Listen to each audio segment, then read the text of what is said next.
몇 개의 에피소드로 오늘 말씀 강의를 시작하려고 합니다. 오늘 말씀은 가정주일로, 가정과 하나님의 나라라는 제목으로 전 캠퍼스가 함께 예배를 드리게 되었는데요. 담임 목사님께서 뉴저지 온누리교회와 인투 온누리교회의 담임 목사 세워주시는 일 때문에 미주에 가서 지금 설교하시고 또 임직식을 인도하십니다. 담임 목사님 위해서 기도해 주시고 이제 담임 목사 체제로 전환되는 인투 온누리교회하고 또 뉴저지 온누리교회를 위해서 기도해 주시기를 바랍니다. 두 개의 에피소드입니다. 첫 번째 에피소드, 예로전에 이름을 대면 모두 다 알만한 유명한 탤런트 한 분과 저녁 식사를 할 기회가 있었습니다. 당시 자매님은 이미 40대 중반으로 두 번째 결혼에서도 실패하고 이혼한 상태에서 전 남편과의 소송 문제로 힘겨워하던 때였습니다. 이같이 감당하기 힘든 여러 시련들 중에 또 유방암이 발견돼서 항암 치료도 해야 하는 마음 어려운 시간들에 함께 식탁 교제를 나누게 되었습니다. 그런데 지금도 자매님과의 대화 중에 마음에 깊이 남아있는 그분의 말이 기억납니다. 목사님, 5월에는 교회 가기가 무서워요. 가정의 중요성에 대해서 설교를 들을 때마다 자신처럼 이별의 아픔을 가지고 있는 사람들은 정죄받는 느낌을 떨쳐버릴 수 없다는 겁니다. 목사님들은 자신처럼 가정생활에 실패했던 사람들의 아픈 마음을 너무나 모르는 것 같다는 토로, 그것을 지금도 기억합니다. 두 번째 에피소드입니다. LA에서 목회하던 때였습니다. 뜻하지 않게 오랫동안 소식이 끊겼던 후배, 모교회 후배를 미국에서 만나게 되었습니다. 그것도 우리 교회에서 멀지 않는 교회에서 부목사로 섬기고 있다는 사실을 알게 되었습니다. 이 후배는 이미 중학생 때 성령 체험을 했고 청소년기, 청년기를 온통 주님을 향한 사랑으로 불태웠던 신실한 하나님의 사람이었습니다. 학업에도 두각을 나타냈기 때문에 대학 졸업 이후에 국비장학생으로 박사과정으로 물리학자로 자신을 준비하였습니다. 그러던 중에 주님의 부름을 받고 서부 지역에 있는 한 유명 신학교를 나와서 목사가 되었다고 합니다. 이 후배와 저희 가정과는 남다른 인연이 있는데, 이 가정이 대구에 있는 저희 집 2층에 새를 들어옴으로 저희 가정이 예수를 만나게 됐고, 그리고 그 가정의 인도를 따라서 건강하고 복음적인 교회에서 첫 번째 신앙생활을 할 수 있게 된, 그래서 우리에게는 너무나 고마운 가족 중에 하나였습니다. 그러나 이 후배는 공부 때문에 결혼이 늦어지다가 뒤늦게 이룬 가정이 여러 가지 환경 어려움 때문에 이혼의 아픔을 겪어야만 했습니다. 이혼한 목사라는 딱지를 달고 목회하는 것이 얼마나 어려운지에 대한 마음을 나눌 때, 그리고 그 후배의 눈물 앞에 달리 권면할 말이 없어서 가슴이 먹먹했던 기억이 있습니다. 누가복음 17장에 보면 몇몇 바리새인들이 예수님께 나와 하나님의 나라가 언제 올 것인지에 대해서 질문을 하였습니다. 바리새인들이 주님께 드린 질문은 예수님을 시험하기 위한 것이 아니었습니다. 세속과 타협하지 않고 경건 생활에 금욕의 힘을 쏟았던 그들에게 하나님의 나라는 언제나 소망하고 대망하던 주제 중에 하나였습니다. 묻습니다. 하나님 나라가 어느 때 옵니까? 하나님의 나라, 곧 고통과 슬픔, 관계의 어려움이나 질병도 없는, 더 이상 이 땅에 여러 가지 아픔을 갖지 않아도 되는 그런 세상, 하나님의 완전한 사랑과 평화가 이루어지는 그 세상은 언제쯤 우리에게 올까요? 그런 질문이었습니다. 그런데 예수님께서 주신 답은 의외였습니다. 주님의 답을 같이 읽어보겠습니다. 시작. 하나님의 나라는 눈으로 볼 수 있는 모습으로 오지 않는다. 보라, 여기에 있다. 보라, 저기에 있다 하고 말할 수도 없다. 하나님 나라는 너희 안에 있기 때문이다. 아멘. 하나님의 나라는 여기 있다 저기 있다 할 수 없고 너희 안에 있다라고 말씀하십니다. The kingdom of God is within you. within you 라고 말할 때는 너희들 사이에 하나님의 나라가 존재한다라고 말하는 것입니다. 하나님의 나라는 특정한 장소에 있는 것이 아니라 우리의 관계 안에서 이루어져야 한다는 말씀입니다. 하나님의 나라가 어디에 있습니까? 막연한 어떤 미래에 임할 새로운 장소적 개념에 하나님 나라에 그치지 않고, 물론 우리가 어느 날 그런 나라에 들어가게 되겠지만 그 하나님의 나라는 지금 여기 예수님을 나의 구주로 모시고 있는 우리의 마음과 관계 안에서 시작되어야 한다는 것입니다. 너와 나 사이에 하나님의 나라가 존재해야 향후에 우리가 맞이하게 될 그 완전한 하나님의 나라에 온전히 들어갈 수 있다는 것입니다. 오늘 주제를 중심으로 재해석한다면 하나님의 나라는 가정에서 시작되어야 합니다. 우리의 일상생활의 중심이고 가장 많은 시간을 보내고 있는 가정, 그리고 인간 관계의 기초가 되는 그 가정 안에서 하나님의 나라가 이루어질 때 온전한 하나님의 나라를 경험할 수 있다는 것입니다. 오늘날 우리 주변에 많은 가정들이 위기에 노출되어 있습니다. 조금 전에 살펴보았던 에피소드에서와 같이 크리스천 가정이라고 해서 예외는 아닌 것 같습니다. 미국의 한 통계에 의하면 깨어지는 가정의 이혼율은 크리스천 가정과 비그리스도인 가정 사이에 별반 차이가 나지 않는다는 것입니다. 부모와 자녀 사이의 관계가 단절되고 삐뚤어진 자녀 때문에 고통당하는 비율도 조금 전 영상에서 한 자매님이 고백한 것처럼 그다지 차이가 나지 않는 것 같습니다. 그럴 리가 없다라고 말하고 싶지만 이 또한 부인할 수 없는 사실이라는 것이 우리의 마음을 아프게 합니다. 왜 이와 같은 여러 가지 어려운 현상들이 우리 믿음의 가정 안에서도 일어나게 되었을까요? 혹 하나님의 나라에 대한 오해로부터 기인한 것은 아닐까요? 하나님의 나라가 장차 우리 맞이하게 될 우리의 믿음 생활에 대한 보상으로 주어지는 것이 아니라 우리의 삶, 지금 이곳에서부터 이루어져야 함에도 불구하고 우리가 하나님의 나라를 이루어 나가려는 노력과 헌신들이 너무 부족한 건 아닐까요? 하는 질문을 해보는 것입니다. 오늘 본문은 자녀와 부모들 사이 안에서, 관계 안에서 어떻게 하나님의 나라가 이루어질 수 있는지를 말씀하고 있습니다. 1절에서 3절까지 말씀을 다시 읽어보겠습니다. 시작. 자녀들이여 주 안에서 부모에게 순종하십시오. 이것이 옳은 일입니다.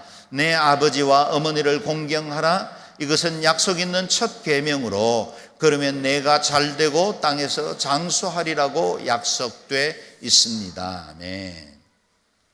오늘 예배하는 대부분의 성도들은 부모님이 계시기도 하고 또 자녀를 두고 있는 경우도 많을 것입니다. 오늘 본문 말씀은 부모를 섬기는 일들과 자녀를 어떻게 대해야 하는지에 대한 말씀을 균형 있게 주십니다. 그런데 말씀을 묵상하다 보면 이런 의문 한 가지가 생깁니다. 우리의 가정관계를 풀어가는 열쇠를 힘을 가진 쪽에 요청하지 않고 먼저 우리가 흔히 약자라고 말하는 쪽에다가 요구하고 있다는 사실입니다. 부모와 자녀 사이에 더 큰 힘을 가진 쪽이 어디입니까?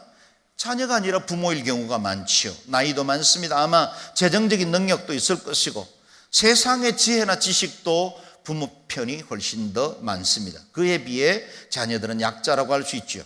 그런데 하나님께서는 가정 안에 하나님의 나라를 이루어 가시기 위해서 명령하신 첫 번째 요구, 관계의 이니셔티브를 풀어가는 그 키를 부모가 아니라 자녀들에게 맡기셨다는 사실입니다. 좀 더 힘을 가진 것처럼 보이는 부모에게 1차적으로 명령하지 않고 힘이 없어 보이는 자녀들에게 순종을 요구함으로 하나님의 나라를 이루어가라 말씀하십니다.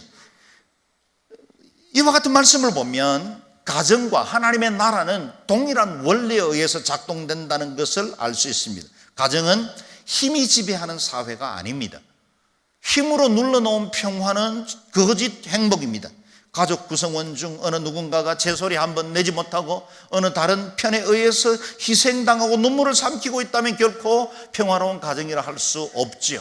마치 팍스 로마가 그 권력을 가지고 세상 주변 국가들을 제압함으로 평화로운 것처럼 보여지는 그런 세상은 샬롬이라 부를 수 없다는 것입니다. 진정한 샬롬은 주님께서 원하시는 그 하나님의 나라가 드러나는 곳이다 라는 것입니다. 하나님의 나라의 통치 원리는 섬김입니다. 사랑하고 순종할 때 참된 평화가 이루어집니다. 능력이나 기여도 때문에 혹 위치 때문에 더 큰 힘을 휘두르는 것은 샬롬의 가정이 아닙니다. 그렇기 때문에 하나님은 세상적인 기준으로 보면 더 힘이 없고 연약해 보이는 것 같이 여겨지는 자녀들 쪽에 행복의 이니셔티브를 맡기십니다. 자녀들이 부모를 존경하고 순종할 때 하나님의 나라는 시작된다 말씀하십니다. 오늘 본문 앞 5장에도 오늘 본문 뒤 6장에도 아내와 남편, 종과 상전 사이에도 힘 없는 쪽에 먼저 순종이라는 행복의 열쇠를 맡김으로 관계에 샬롬을 이루어 나가게 하시는 것입니다. 어떻게 하나님의 나라가 가정 안에 이루어집니까? 1절을 다시 보십시오. 자녀들이여 주 안에서 부모에게 순종하십시오. 이것이 옳은 일입니다.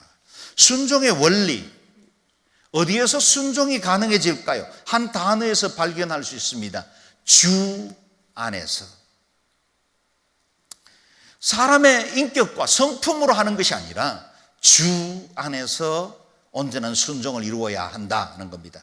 온전한 순종은 주님 안에서만 가능합니다. 진정한 하나님의 나라도 샬롬도 주님 안에서만 가능합니다. 그래서 에베소서 5장 21절은 그리스도를 경외함으로 서로 복종하라고 말씀하십니다. 부모님께 대한 순종도 그리스도를 경외하는 사람이 온전히 감당할 수 있습니다. 부부관계 안에 화평도 그리스도를 경외하면 진정한 샬롬을 누릴 수 있습니다. 내가 순종하기 힘든 상황을 만났을 때, 도무지 관계에서 어떻게 풀어야 될지 모를 때, 그때 우리 두 사람의 관계 사이에 모셔드려야 할 것이 십자가, 곧 예수 그리스도라는 것입니다. 억울하고 화가 날 때, 도무지 이해되지 않고 내가 어떻게 해야 될지 모를 때 겸손히 순종하시고 자신을 철저히 내어주신 십자가를 모셔드리라는 것입니다. 우리의 모든 것을 불꽃 같은 눈으로 살피시고 우리의 삶을 도우시고 인생의 진정한 본이 되어주시고 순종의 길을 걸어가신 예수 그리스도, 그분 앞에서 코람데오로 살아갈 때 진정한 하나님의 나라를 이루는 가정이 될 수 있다는 것입니다. 하나님의 나라는 자녀들의 순종을 통해서 옵니다. 자녀들이여 주 안에서 부모에게 순종하십시오. 그 다음 이어지는 말씀이요, 이것이 옳은 일입니다. 이것이 옳은 일이라는 말은 하나님의 의라는 말이고 하나님의 뜻은 바로 이것이다 라고 말씀하시는 것입니다. 순종이 옳은 일입니다. 내 생각이 더 옳을 수도 있고 여러 가지 따져보면 내 잘못이 아닐 수 있지만 그래도 순종하는 것이 옳은 일이라는 겁니다. 나는 억울하기도 합니다. 이것은 내가 이루어야 될 건 아니라고 생각이 될 때도 있습니다. 그래도 순종이 옳은 일이라고 말씀하십니다. 1절에서는 순종하라고 말씀하셨고 2절에는 공경하라고 명령하십니다. 순종이 의무라면 공경은 순종을 가능하게 하는 태도라, 그렇게 말할 수 있겠죠. 공경이란 존경하고 귀히 여긴다는 뜻이죠. 부모님의 권위를 인정한다는 뜻입니다. 그리고 우리 부모님을 사랑으로 섬기고 존경하겠다, 그런 의미입니다. 오늘 우리 시대의 위기는 권위의 상실로부터 비롯되었습니다. 권위와 권위주의는 분명히 엄청난 차이가 있습니다. 본디, 권위, authority라는 말은 하나님께만 적합한 단어입니다. 그런데도 하나님께서는 그 지으신 인간의 세계에 질서를 부여하시기 위해서 권위의 일부를 인간의 조직에게 양도하셨습니다. 도로 위에는 교통법이 있고 상거래는 상법이 있고 국가에는 헌법이 있습니다. 가정에도 부모의 권위를 통해서 가정의 질서를 세워나가게 하신 것입니다. 그렇다면 왜 오늘날 이와 같이 권위의 상실 시대에 우리가 살아가고 있습니까? 권위자들이 권위를 병적으로 사용하려 하기 때문입니다. 권위의 오용이 권위주의라, 이렇게 말할 수 있죠. 권위는 타인에 의해서 세워지는 것이지 자신이 주장하는 것이 아닙니다. 어떤 사람이 자신의 권위를 다른 사람에게 요구하는 순간 그것은 권위주의로 변질되어 버립니다. 목사가 목사의 권위를 말하면 그때부터는 그 권위주의가 되어버립니다. 아버지가 그리고 직장의 상사가 자신의 권위를 주장하게 되면 그때부터는 권위주의로 바뀌어버리고 맙니다. 한국 사회는 오랫동안 권위주의로 인해 많은 이들이 아픔을 겪었고 역기능적인 가정들이 생겨나기도 했습니다. 그래서 권위주의를 타파하려고 노력을 했죠. 그런데 권위주의를 타파하려고 하다가 권위까지 잃어버리는 일들이 일어나게 된 것입니다. 마치 목욕을 시키고 난 후 목욕물과 아기를 같이 갖다 내버린 것과 같습니다. 헛구덩이에 던진 아기를 되찾아와야 합니다. 과거의 유물처럼 던져버린 그 권위라는 그 소중한 하나님의 질서를 회복해야만 가정도 삽니다. 교회도 삽니다. 이 나라의 민족 질서를 되찾을 수 있습니다. 제가 미국에 있을 때는 경찰에게 도전하는 시민은 상상도 할 수 없습니다. 권총 뽑습니다.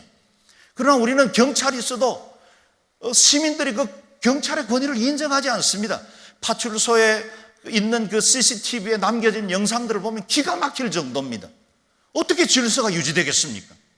누가 그 권위를 인정하겠습니까? 가정의 권위들이 무너지고 있습니다. 교회에도 권위들이 무너지고 있습니다. 그 권위를 회복할 때만, 건강한 권위가 회복될 때만 가정도 교회도 나라도 질서가 회복될 수 있습니다. 실제로 내 부모를 공경하라는 명령은 기독교만의 특별한 도덕은 아니지요. 대부분의 종교들은 부모 공경을 가르칩니다. 사람으로 마땅히 행해야 할 보편적 윤리이기도 합니다. 그러나 성경에서 오늘 본문처럼 내 부모를 공경하라고 할 때는 특별한 점이 몇 가지가 있습니다. 첫 번째, 이 명령은 사람에게 주어진 가장 얻뜸되는 계명입니다. 하나님께서 시내산에서 주신 10가지 계명 가운데 처음 4계명은 하나님께 대한 계명이고 나머지 6개의 계명은 인간관계에 지켜야 할 도리였습니다. 이 5번째 계명, 인간에게 주어진 첫 번째 계명은 곧 내 부모를 공경하라, 모든 윤리와 도덕의 기초가 되고 출발이 된다는 것을 말해주고 있습니다. 둘째, 이 계명의 특징은 약속, 곧 계명을 지킬 때 보상이 따르는 계명이라 그랬습니다. 출애굽기 원문에는 이렇게 기록되어 있습니다. 내 부모를 공경하여라. 이어지는 말씀이 그러면이라는 접속사이고 그 뒤에 뭔가 결과가 따른다는 것을 의미하죠. 그러면 내 하나님 여호와가 내게 준 땅에서 내가 오래 살 것이다. 10계명 중에는 약속이 따르는 첫 번째 계명이자 보상을 약속해 주시는 유일한 계명이기도 합니다. 우리가 부모님께 순종하는 것 마땅하지 않습니까? 인륜이라고 말할 때도 부모님을 공경하고 사랑하는 건 마땅합니다. 그런데 상은 부모님이나 주변 시선들이 칭찬하고 귀히 여겨주는 것으로 그치지 않고 하나님이 상을 주시겠다 하십니다.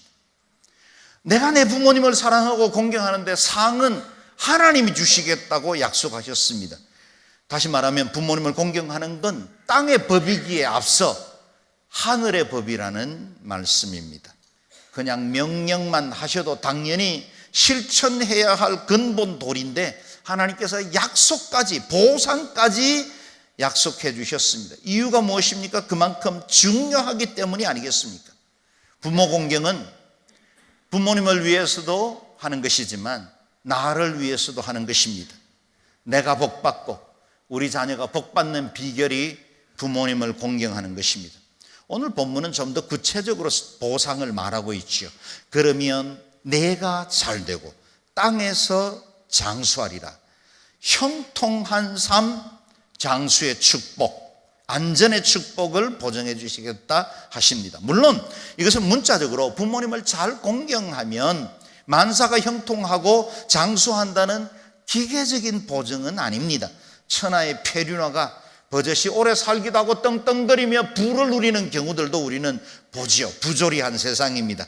정말 착한 효자, 사람들에게 법 없어도 살만한 사람이라고 불리던 그가 어처구니 없는 질병으로 일찍 세상을 떠나는 경우들도 봅니다. 물론 성경은 약속 있는 첫 계명, 이것은 심청전의 이야기나 권선징악의 설화와는 다르기 때문에 문자적으로 이루어지는 것은 중요하지 않습니다. 좀 더 의미 있는 것은 무엇입니까? 부모님의 공경은, 부모님을 공경하는 것은 부모님의 축복을 이어받게 합니다. 부모님에게 베풀어 주시는 세대와 세대를 따른 복을 그 자녀들을 복받게 하는 것입니다. 하나님의 계명을 잘 지키면 그 복이 천대까지 이어지고 저주는 3, 4대까지 미친다고 말씀하지 않습니까? 하나님의 큰 복은 부모님 세대에 주어졌습니다. 공경하는 사람이 있으면, 마음을 가지면 그 복이 자녀들에게 흘러옵니다. 그래서 부모님이 기도했던 것, 그동안 눈물로 중보했던 그 모든 것들이 자녀들의 영적 자산이 됩니다. 그러나 우리가 부모님을 공경하지 않으면 그 복은 자식들에게 흘러가지 못하고 단절되어 버립니다. 천대까지 이르는 복은 공경이라는 파이프라인을 통해서 이어진다는 사실입니다. 셋째, 부모님을 공경해야 할 또 한 가지 이유가 있습니다. 우리 모든 사람들에게 있어서 가장 큰 영향을 끼친 사람이 부모님이기 때문입니다. 부모님과 어떤 관계를 맺어왔느냐가 그 사람의 인성과 기질과 습관과 성품, 인간관계의 질에 결정적인 영향을 미친다는 것을 잘 알 것입니다. 부모님의 따뜻한 돌봄과 인격적인 만남을 가진 사람들은 어디에서든 긍정입니다. 사람들 만나는 게 힘들지 않아요.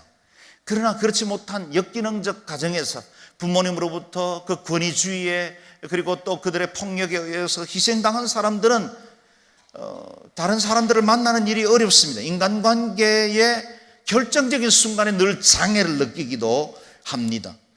나는 그렇게 살고 싶지 않은데, 나는 더 많은 훈련도 받았고 많은 인간관계 기술도 배웠는데 왜 안 될까?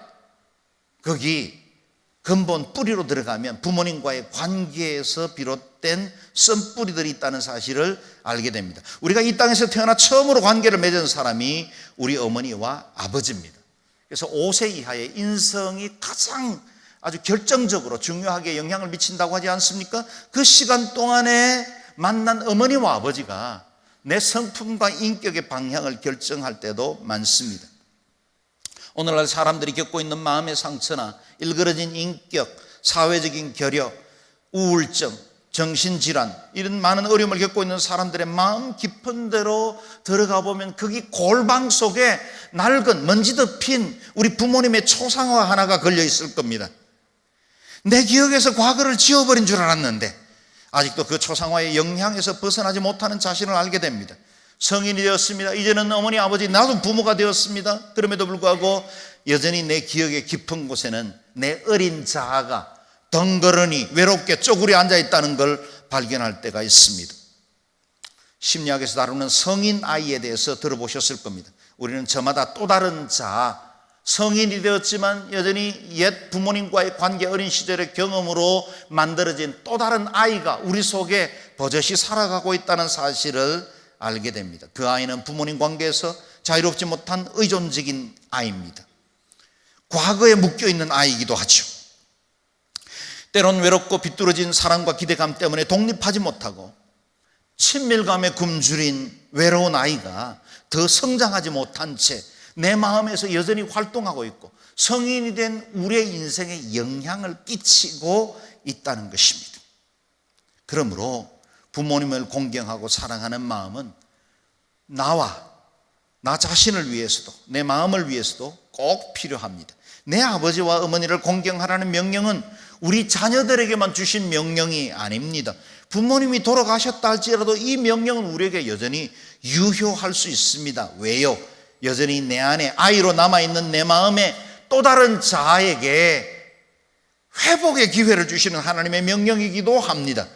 설사 부모님이 이미 세상을 떠났다 할지라도 내 구석방에 먼지 덮인 부모님의 초상화를 꺼내들고 다시 한번 내 인생을 재조정해봐야 하는 시간입니다. 부모님에 대한 기억이 원망이나 두려움, 그리고 슬픈 감정, 결핍과 서러움으로 남았다 할지라도 그 그림을 그리스도 안에서 하나님의 말씀과 그 가치관을 가지고 새롭게 그려내야 합니다. 우리 부모님을 진정으로 사랑하고 공경하기로 결정해야 합니다. 살아계실 때 미처 못했다라 할지라도 내 안에 있는 옛 초상화를 하나님 앞에 올려드리고 내 인생에 왜곡된 자아를 만든 그 과거를 주님께 올려드림으로 부모님께 대한 사랑과 공경의 마음을 회복하셔야 합니다. 그래야 내 안에 성의 나이가 나를 떠나 이제 자신의 자리로 돌아갈 수 있습니다. 그래야 내 자녀들에게는 그 아픔을 대물림하지 않을 수 있습니다. 그렇다면 부모님에게 주신, 오늘 부모된 우리에게 주신 명령들은 무엇입니까? 4절 말씀을 읽어보겠습니다. 시작. 아버지들이여 여러분의 자녀들을 노엽게 하지 말고 주의 교훈과 훈계로 양육하십시오. 아멘. 자녀들을 노엽게 하지 않는 말씀, 노엽게 하지 말라 하십니다. 이 말씀은 어떤 경우에도 자녀들에게 징계하거나 화낼 만한 일을 만들어서는 안 된다는 뜻이 아닙니다. 잘못 가르쳐야죠. 그릇된 행동에 대해서 분명하고 따끔하게 징계해야 합니다. 오늘날 징계 없이 키우다가 자녀들의 인생을 망치는 경우들도 우리는 많이 보죠.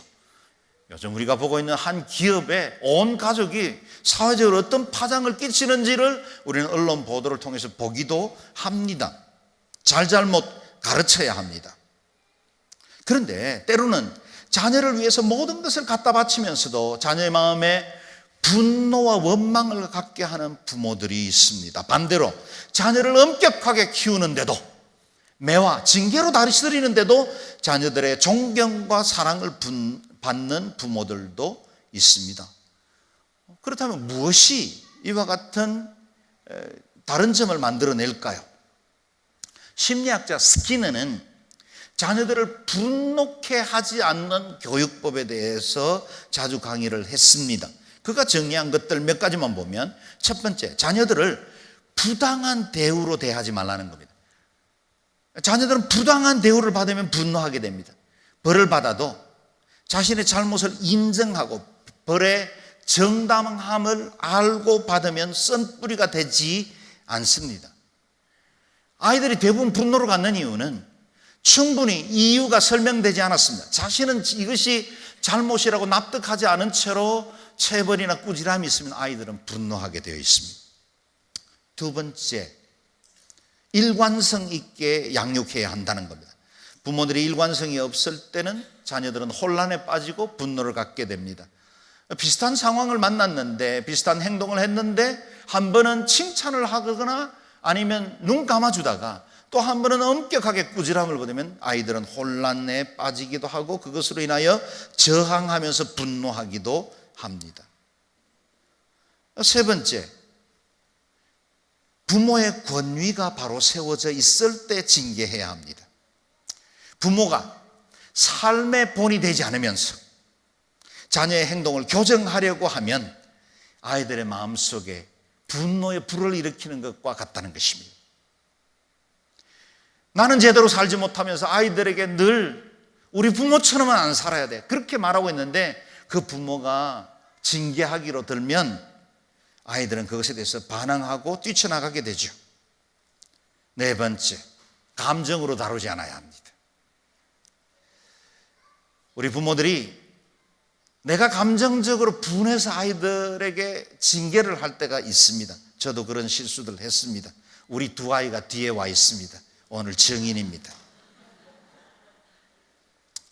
미안할 때도 많습니다. 분명 옳은 일이라고 생각하고 시작한 징계가 내 감정에 의해서 아이들을 책망할 때도 있습니다. 내 욕심을 이루기 위해서 아이들에게 요구하기도 하죠. 그럴 때 아이들의 마음속에 분노가 남습니다. 자녀들에게 노엽게 하지 말라는 말씀은 우리를 주님의 말씀과 주의 뜻대로 양육해야 한다는 의미이기도 합니다. 어떻게 그 일이 가능할까요? 우리의 참된 권위의 모범이 되신 예수 그리스도께로 돌아가는 것입니다. 예수님은 하늘과 땅의 모든 권세를 가지신 분이셨지만 자신을 위해서는 아무것도 사용하지 않으셨습니다. 수많은 고난과 조롱을 받으실 때 지극히 작은 권위만 사용하셨어도 그런 수모를 겪지 않아도 될 만한 분이셨지만 고스란히 십자가를 온몸으로 받으셨습니다. 온전히 침뱉음과 가시관과 멸시를 조롱을 다 받으셨습니다. 그의 능력은 하늘에 12영이나 되는 엄청난 군대를 불러일으킬 수 있는 분이셨지만 결코 자신을 위해서는 아무런 권위도 사용하지 않으셨습니다. 오히려 인자에 온 것은 섬김을 받으려 함이 아니라 도리어 섬기려 하고 자기 목숨을 많은 사람의 대속물로 주려 함이라 말씀하십니다.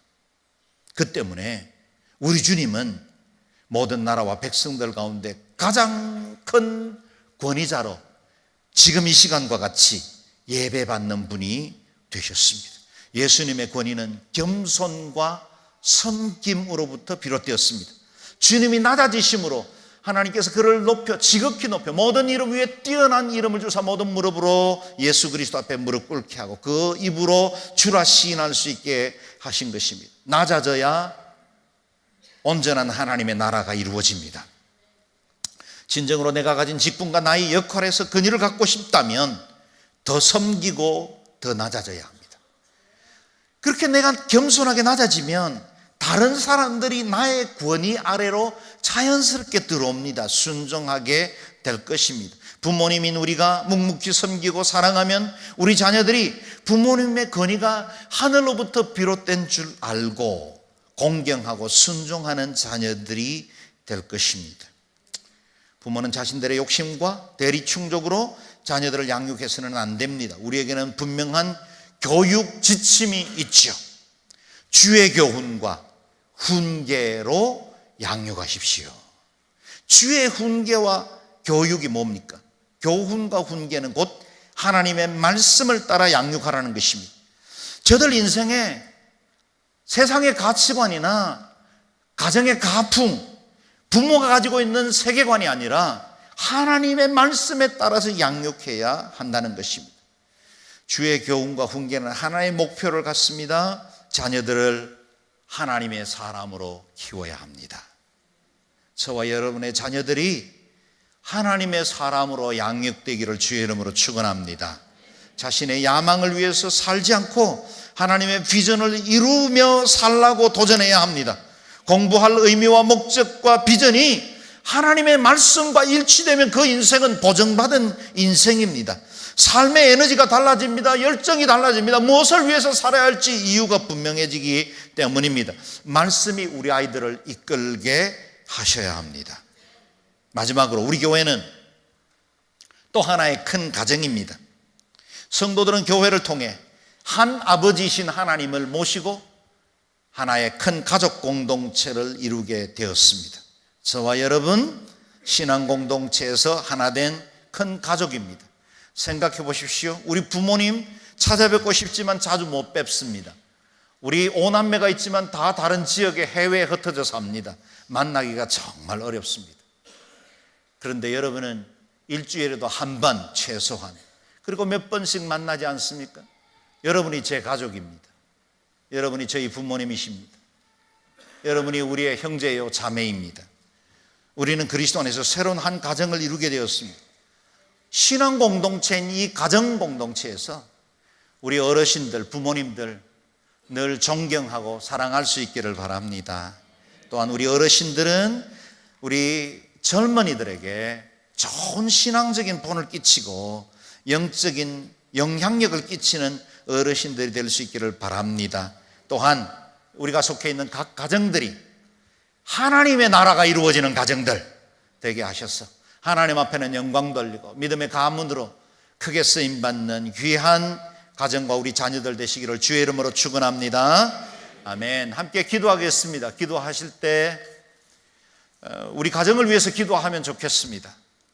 부모들은 내가 건강하게 권위를 행사하지 못한 우리의 부끄러운 기억들이 있죠. 아무도 나는 정말 좋은 부모야 이렇게 말할 수 있는 분은 아무도 없을 겁니다.